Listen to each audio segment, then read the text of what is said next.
It's very simple. If the president tomorrow to order SEAL Team 6 to assassinate a political opponent, in your view, is he immune from criminal prosecution absent an impeachment first? If it's not an official act, a phrase that has not yet been fully If he's defined in the using the courts, military to do it, which the court said he has absolute immunity when he deploys the military, is he immune or not?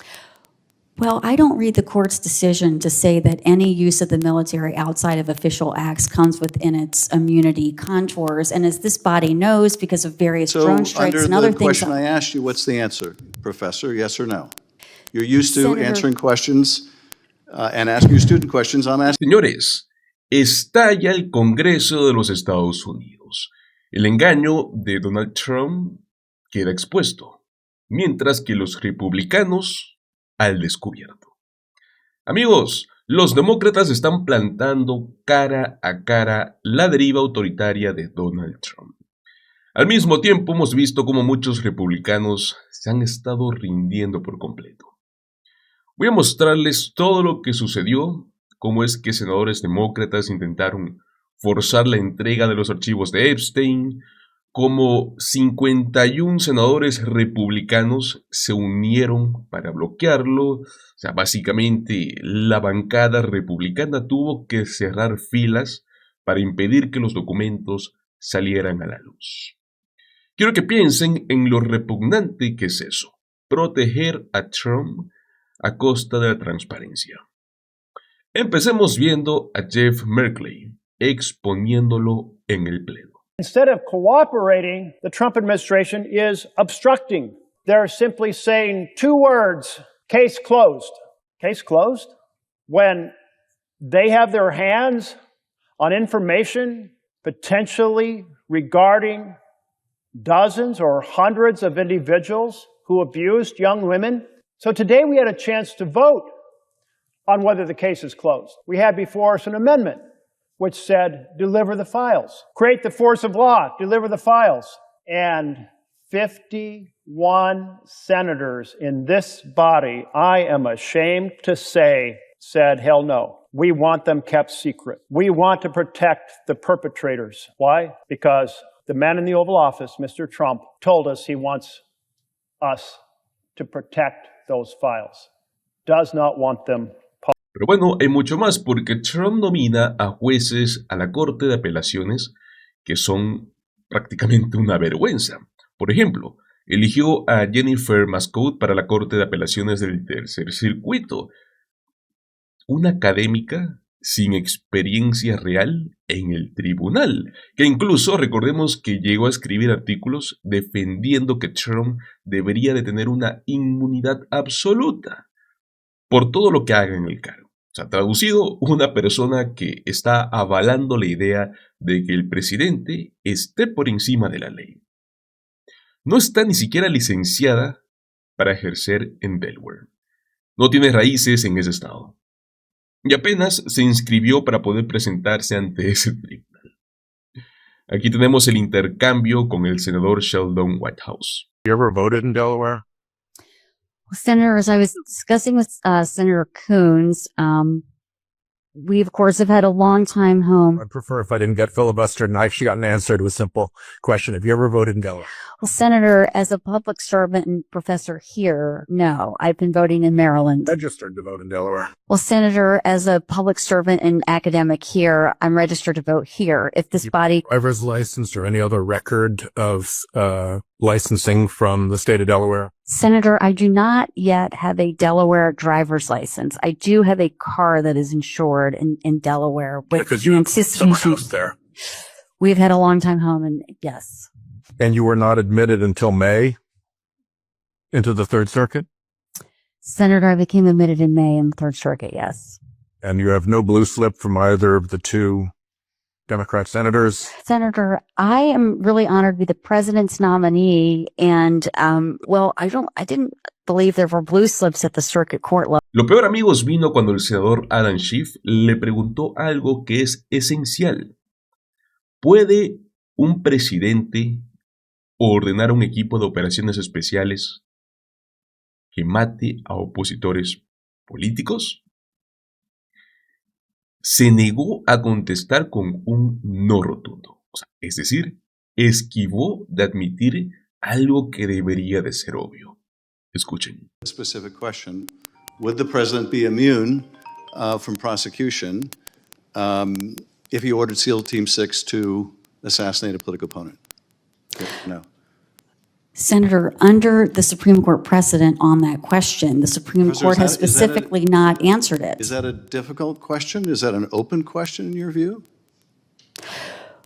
Well, Senator, under the contours of Trump versus United States, which deals with criminal immunity, I'm not sure that it fully answers all of the political mechanisms that would be in place to address and keep such a horrific so- situation from ever occurring. So you're unclear as to whether a president could be prosecuted for that. Is that what you're saying? You don't know the answer? Well, I think what I'm saying is that within the particular contours of criminal immunity discussed in that opinion, it addresses actually what is an official act. And so I think the first threshold question would be whether one could ever conceive of such a thing as an official act. I don't want to filibuster my question. It's very simple. If the president tomorrow to order SEAL Team 6 to assassinate a political opponent, in your view, is he immune from criminal prosecution absent an impeachment first? If it's not an official act, a phrase that has not yet been fully If he's defined in the using the courts, military to do it, which the court said he has absolute immunity when he deploys the military, is he immune or not? well, I don't read the court's decision to say that any use of the military outside of official acts comes within its immunity contours. And as this body knows, because of various drone strikes and other Under the things. question I asked you, what's the answer, Professor, yes or no? You're used to Senator- answering questions and asking your student questions. I'm asking. Pues bueno, luego viene el tema del senador Chris Murphy, que esto no está en los titulares, quiero que lo escuchen. Al menos no está tanto como debería. Los republicanos del Senado, señores, en línea con Trump, están renunciando a su propia función constitucional. En vez de votar cada nominación por separado, han accedido, a petición de Trump, a empacar múltiples nombramientos en un solo voto. ¿Qué es lo que sucede con eso? Elimina el control individual sobre quién puede llegar a esos puestos claves. O sea, es como la entrega de poder legislativo al ejecutivo. Por si no lo saben, eso pasa en los regímenes autoritarios. Ninguna democracia sucede eso. Quiero que escuchen a Murphy explicar por qué es que esto es tan grave. Today, I want to talk about another common part of this story about how democracies evaporate, and that's the subjugation of the legislative branch to a corrupt executive branch. Put another way, in healthy democracies, the legislature or the parliament sees itself as a check on runaway executive power. It stands up regularly for its powers, its prerogatives, no matter who the president or the prime minister is. In a disappearing democracy, the legislature effectively operates as an arm of the executive, simply taking orders, including orders to wind down the independent power of the legislature. This is what is happening here, right now, in the United States Senate. One of the most important checks on executive power given to the Senate by the Constitution is the power of consent for nominees to high executive office. It prevents a president from installing in power unqualified or corrupt people. It allows the legislature, and through the legislature, the people, to make sure that the executive branch stays in its lane, executing the law, not making the law. Now, yesterday, we effectively gave that power up in an extraordinary way. Senate Republicans went nuclear. That means they used their majority power to change the rules of the Senate unilaterally without any Democratic support. So that now, in one single vote, the Senate can confirm 50 or 100 or 1,000 Trump nominees all at once. From the founding of our republic until yesterday, without unanimous consent, the Senate voted on one nominee at a time, Now the Senate can batch together dozens or hundreds of nominees in one vote, essentially obliterating our power of advice and consent. Republicans increasingly view themselves as mere employees of their party's leader, Donald Trump. They will look the other way when he violates the law, and when he asks to consolidate power, his employees grant his request without thinking twice. Because this wasn't the first time congressional Republicans gladly gave up their power to make Trump's lawlessness easier. Trump has effectively seized the spending power from Congress. Trump has frozen or canceled more than $400 billion in congressionally appropriated funding. Senate Republicans have done virtually nothing to counteract that extraordinary, unprecedented seizure of spending power.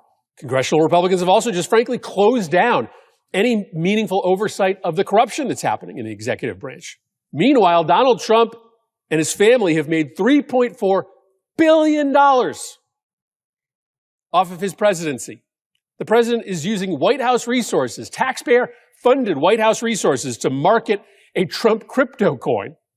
He bullied a foreign government into giving him a private jet. His family is setting up companies as we speak to profit off government contracts. It's a massive growing corruption racket. But now all of a sudden, Republicans have no interest in We are watching a slow motion daily assault on democracy take place. Institutions are shuttering venues of dissent. The judiciary is being turned into just a mechanism to harass and imprison the president's political opponents. Our media are cutting deals. Y es que, amigos, todo esto tiene consecuencias reales. Literalmente estamos viendo cómo están confirmando a gente que ni siquiera sabe lo básico. ¿De verdad quieren jueces que van a ignorar los derechos civiles que son los más elementales? Miren esto. Judge, what's Title VI of the Civil Rights Act do? I believe that ensures that people are treated equally in any places that they would be, that they would not be discriminated against. In all cases?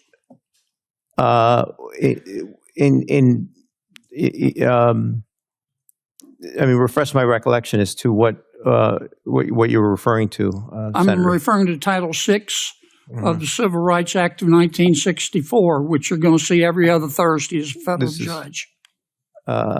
So I believe that's under the Commerce Clause. They wanted to make sure that there was not any discrimination going on with regard to race, and that was addressing it. It prohibits discriminating on the basis of race or color or national origin. Under what circumstance? Do you know the answer? Under any circumstances where you're providing services to people. No, it's only if you're getting federal money.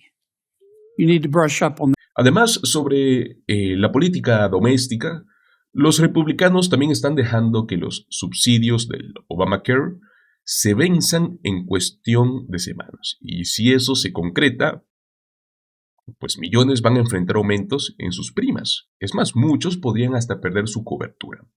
Y mientras tanto, la Cámara impulsa esa ley presupuestaria que va a recortar Medicaid, va a atacar Medicare. Esto no es abstracto. O sea, mucha gente se va a quedar sin su seguro, sin poder tener atención médica. Escuchemos al senador Brian Schatz aclarando el peligro inmediato de esto. This is not a political talking point. This is actually about to happen for millions of Americans across the country. They're going to get a letter in the mail from their health insurance plan stating that their monthly premiums are going to go up by hundreds of dollars per month per person. And it'll be because Republicans, having just voted to kick 10 million people off of health care 2 months ago, are allowing the Affordable Care Act subsidies that made premiums cheaper to expire. American families all across the country will have an impossible choice to make. They don't have an extra couple $100. They really don't have that money.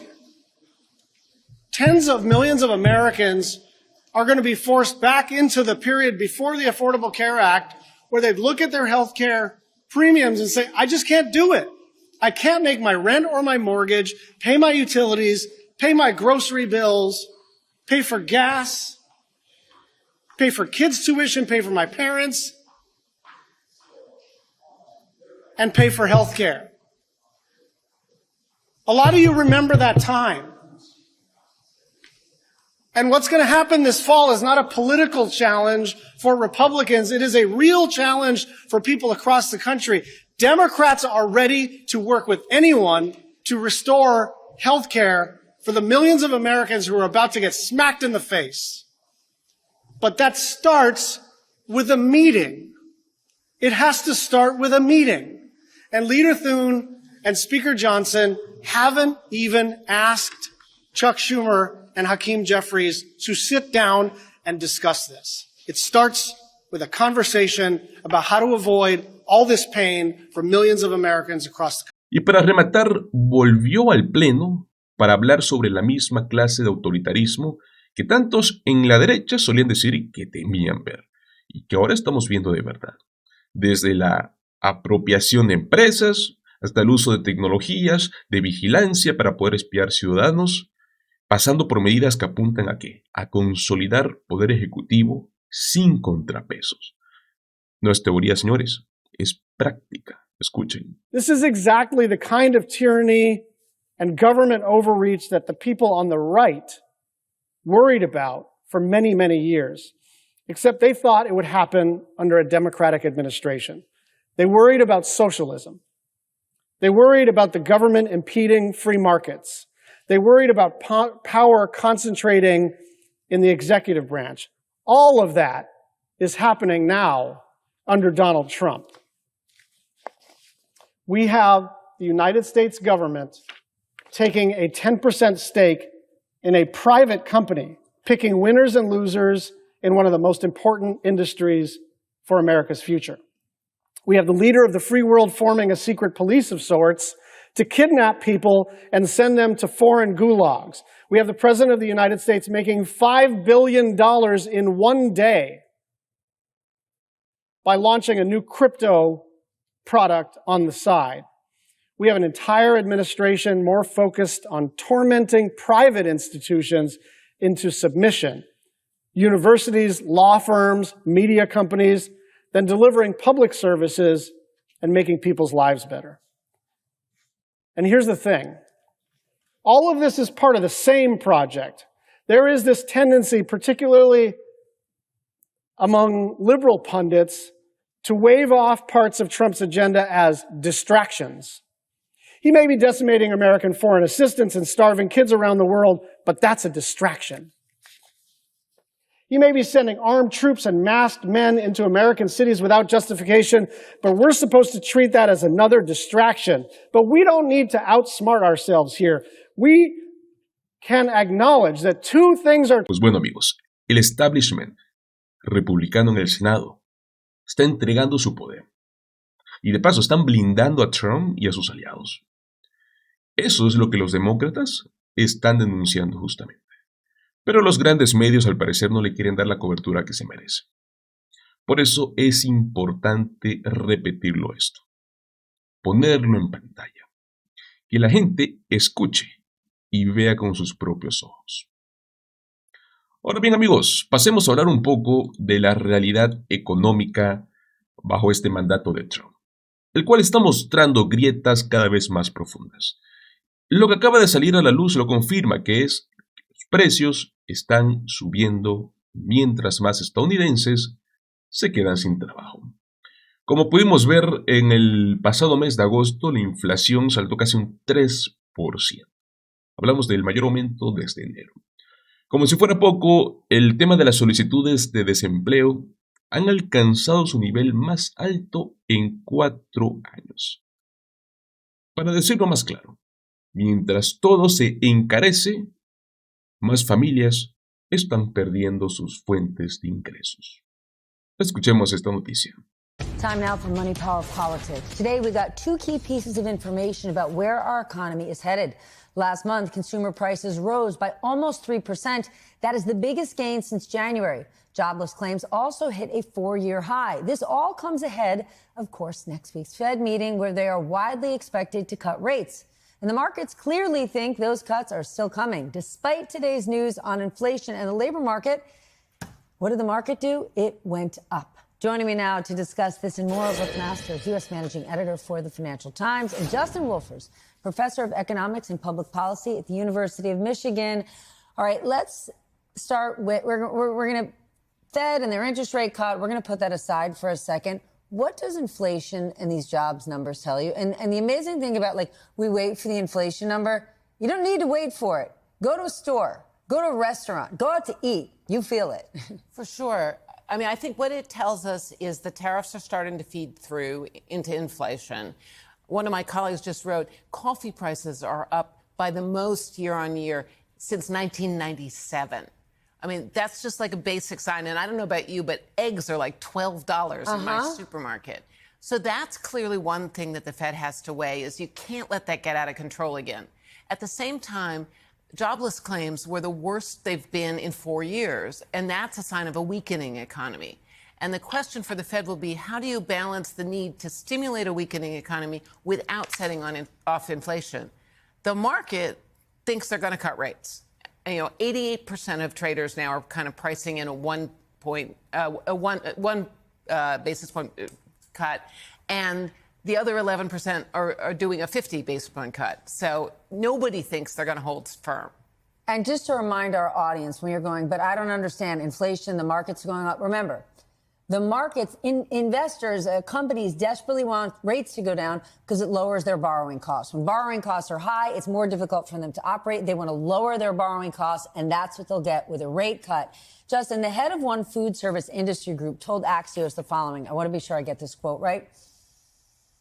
Consumers will be faced with purchase decisions that they have not had to make in years. What is your take on the numbers we saw today and where things may be headed? I mean, Brooke was talking about her grocery prices, restaurant prices. We all see it. They're high. Well, if Brooke's right about coffee prices, that's frankly depressing, and we'll all be a little sleepier next time we see each other. But what Brooke's leaving out is all the coffee jobs that are going to come back to America. All we need is mountains, the right altitude, and the right soil. Otherwise, you might just say this is a set of tariffs that aren't helping anyone. That couldn't be true, though, could it? Look, there's actually a really important analytic point I want you to make here, Steph. A tariff-fueled inflation is different than a normal inflation. Explain. If you didn't like inflation during the pandemic, realize that was a form of inflation where prices rose and a year later wages caught up. So a year later, you're all set. The reason wages could catch up is if the price of what you're making goes up, you're more valuable to your boss. But now we're talking about prices going up because costs go up. You're not any more valuable to your boss. Your boss has no more cash. You're not getting a wage rise. So this is a much more painful form of inflation than anything we've experienced in our lifetimes. Brooke, today the Department of Justice asked an appeals court to let the president's firing of Fed Governor Lisa Cook go ahead before the big Fed meeting next week. What does that tell you? Ok, amigos, esto no es una exageración. Basta con ir al supermercado o ir a un restaurante. Los precios están por las nubes. El café, por ejemplo, subió más que en cualquier otro año desde que 1997. Los huevos llegaron a costar hasta $12 la docena en algunos lugares. Esto no es casualidad, señores. Este es el efecto directo de las tarifas y las políticas comerciales que Donald Trump ha impuesto, el cual ahora se está sintiendo en el bolsillo de la gente común. El problema es que esta inflación es distinta, ¿no?, a la que vimos, por ejemplo, durante la pandemia. Entonces, los precios subían, pero con el tiempo los salarios podían alcanzar ese nivel. Hoy no. Aquí los costos aumentan porque los aranceles encarecen las importaciones, pero los trabajadores no reciben aumentos. El resultado, un golpe mucho más doloroso. Precios altos sin sueldos que los acompañen. A eso se suma otro escándalo y es que, como bien hemos visto, Trump está intentando manipular a la Fed, a la Reserva Federal. El Departamento de Justicia le pidió a un tribunal que permita la destitución de una gobernadora de la Fed justo antes de una reunión clave, para que Trump pueda llenar ese cargo con alguien legal. ¿Qué significa esto? Que no confía en que el Banco Central haga lo que él quiere. Entonces, una vez más, busca colocar sus fichas propias. Quiere controlar la Fed para forzar más recortes de tasas, aunque eso termine destabilizando, ¿no?, la economía. Por si eso no bastara, también la situación laboral, ¿no?, ha empeorado porque miles de trabajadores han sido llamados a servir en la Guardia Nacional. Han desplegado en ciudades de Estados Unidos por orden de Trump. Señores, eso en la práctica significa que personas que tenían empleos civiles estables ahora van a tener que abandonar sus puestos, cobrar menos dinero y dejar a empresas sin personal. Una política que no solo es abusiva, sino que también va a terminar dañando productividad y profundizar esta crisis. El panorama, señores, es muy claro. Trump prometió prosperidad, pero la realidad es inflación descontrolada, empleos perdidos y un intento descarado de manipular instituciones económicas para el propio beneficio político. Pero bueno, señores, ¿qué opinan ustedes? Muchísimas gracias por acompañarme hasta el final de este video. Recuerda, como siempre, darle like, no te olvides compartir nuestro contenido y suscribirte a nuestro canal. Nos vemos en el próximo video. Hasta luego.